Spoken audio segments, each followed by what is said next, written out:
Welcome back. Equal Education has released a report on overcrowding in Gauteng schools.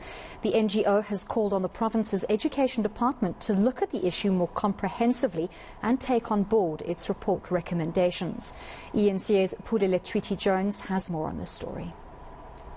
Equal Education has released a report which looks into the overcrowding of schools, particularly in eThwatwa in Ekurhuleni, which has conducted their research on about 9 schools, showing that the issue of overcrowding is a problem which has persisted for far too long. Talking to us right now is, of course, the head of the research, of course, Ms. Silabano. If I'm saying it right, thank you very much for joining us on eNCA. How are things and how can this be practically implemented? Sure. So I just want to start off by saying that on Monday, the 29th of November, we'll be celebrating the Norms and Standards for School Infrastructure anniversary.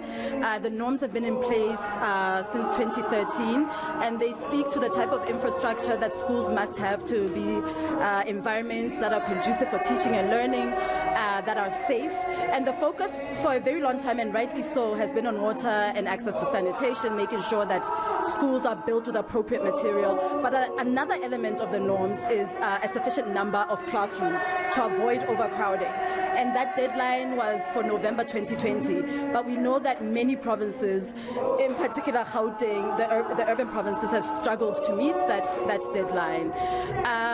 So today we are releasing the report that we drafted that speaks to the issue of overcrowding, which is quite a multifaceted issue.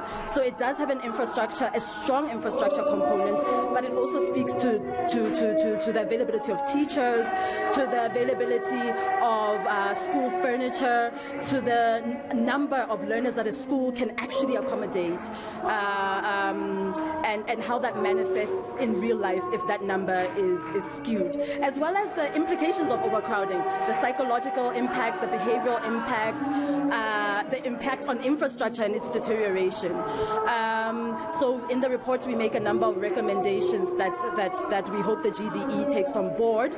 The main one being that the department looks at the problem more holistically than from a piecemeal approach.